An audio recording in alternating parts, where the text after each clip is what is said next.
Diddy does it again. But when you give up your manhood, I've never seen somebody recover from it. That was all the people that went to the puffy parties. That was all the people that did all those things thinking that there was never going to be a consequence for what they were doing. Get punked out and pimped out by some greater desire. You shouldn't have a greater desire than being a man.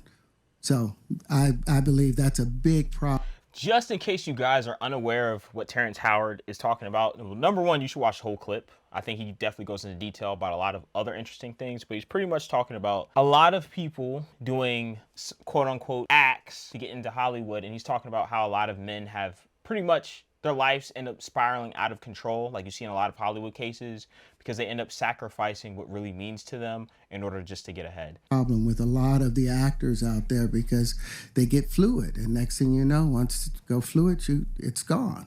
You don't have any foundation to pull yourself back from. So maintain your man card, no matter what. Hey, did you ever have the opportunity where you got invited and you said no to it? Hell yeah.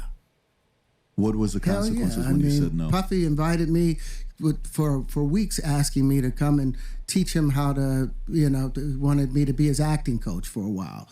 Go there and he said... Are you guys noticing a pattern with Diddy? It's like the way that he invites celebrities, he's like, oh, I need help with something. I need you to teach me something. And then like something mysteriously goes on right after that. Around just looking.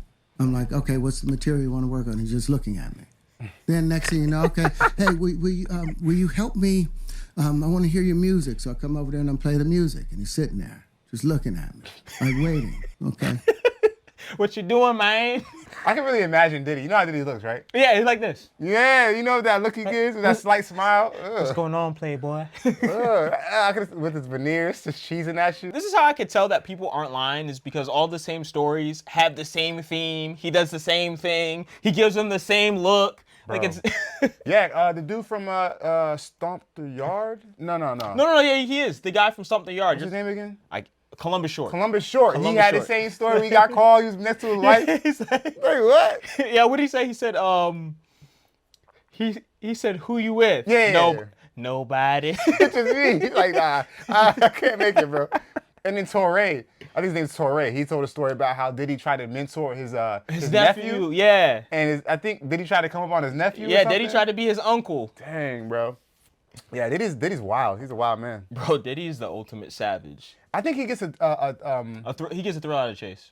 The chase and trying to turn out men, I think. Men that aren't normally that way, I think he gets a thrill, if you notice the theme there. Yeah, he's like a real predator. So then my assistant was like, he wants to hang out with you next week. And I was like, for what? He's like, I think he's trying to fuck you. That's what my assistant said. And I was like, oh, okay. Now I get it. So now no more communication.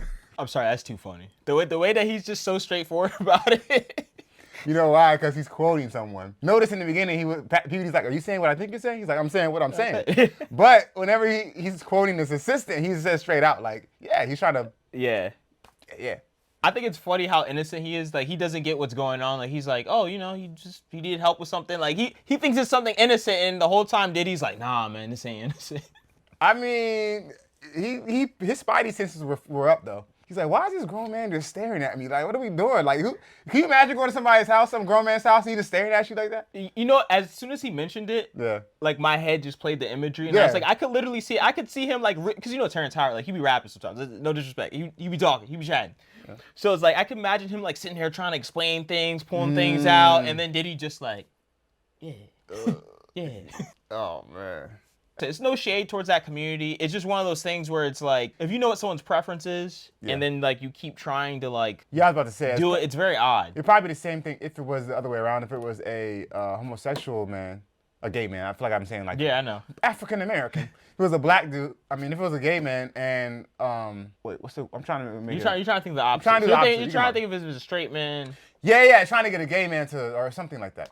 Or maybe, actually, in this example, it would have to be a straight woman trying to get like a gay guy to do something, and then she just staring at him. Exactly. Now you know to be hands off with somebody. A number of producers come in to make the approach, and you threaten to punch them in the mouth, or threaten to knock their head off for talking to you like, or looking at you like you're a woman.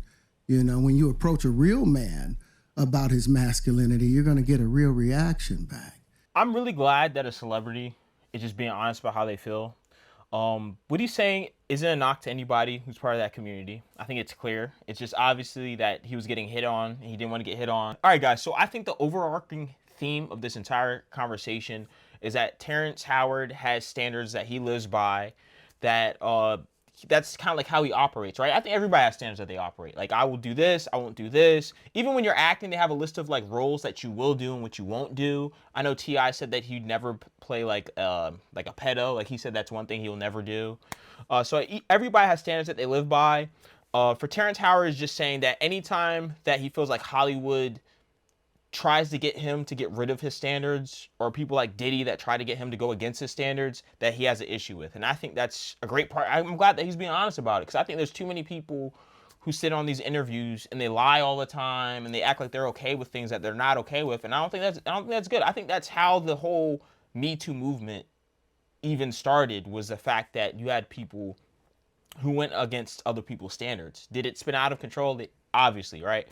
But yeah, I think this is a really good conversation. I mean, listen, it's people that go against their own standards. So like someone like, for example, Weinstein, for example, he might try to get a woman to go against her standards of not using her body to get ahead in the industry.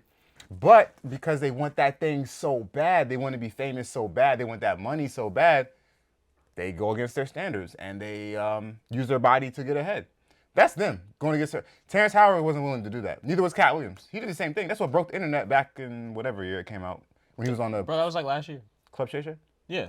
That's what broke the internet last year, when Cat Williams went on there and was like, "Yeah, you just gotta tell him now." Like, he's like, Don't "I'm not." go to the Diddy party. Cat Williams is like, "I'm not willing to go against my standards to be more successful, to have a bigger name like some people. I'm not wearing a dress. You know, that's his. You know." There's different levels to it. Like, someone that might wear a dress on camera doesn't mean that they're bending over in certain ways. But Cat Williams is like, I'm not even willing to go there. Like, he's like, I'm not going anywhere near that. Yeah. Some people don't take gay roles. Some people like, you know. So I mean, I respect Terrence Howard for having his standards and sticking to them. Yeah. Regardless of whether or not that holds him back, because he'd be a much bigger name right now. But oh, of course. Yeah, I mean, listen, he's still like an A-list actor. he's an A-list actor. You know, sure. he's still an A-list actor. For sure. But it's just the fact that, I mean, we all know that he could be a way better level. I mean, part of it is, and this is no shade towards him. Typecast. Oh no, go on. I mean, there is some typecasting in there. A little bit. What were you gonna say? But what I was gonna say too is that, like, he has a different kind of personality.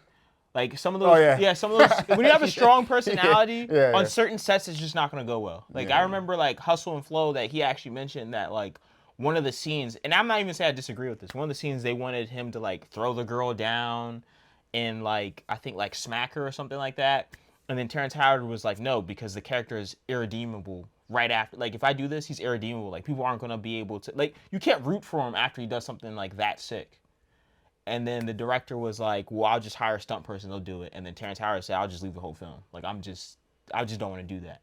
So there's some studios that don't want to work with someone like that, that's going to put their foot down like that, and there's some people that are willing to do it. So Gotcha. That makes sense. What am I going to say? I mean, obviously, Diddy made a bad decision. Obviously, guys. Kind of odd, too. Terrence Howard made a good decision. I think he made a good decision coming on here. The whole podcast is actually essentially about his theories and stuff that he wants to do scientifically. This just ended up being one of those random subjects that he did.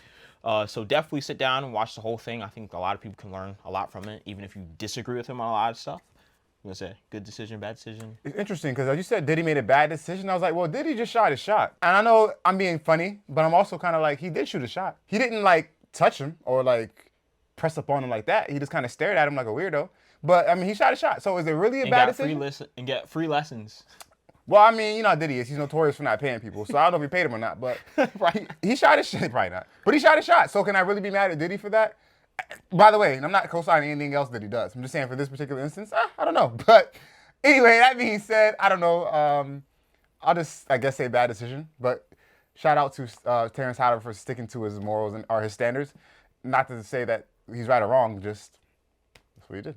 I really thought you were going to say shout out to Diddy. I was about to look at you crazy. No. I was about to turn around and say, I was about to say, is he in our living room? No shout out to Diddy. All right, guys, it's been Bad Decisions. Don't forget to like, comment, and subscribe. And let us know what your standard is.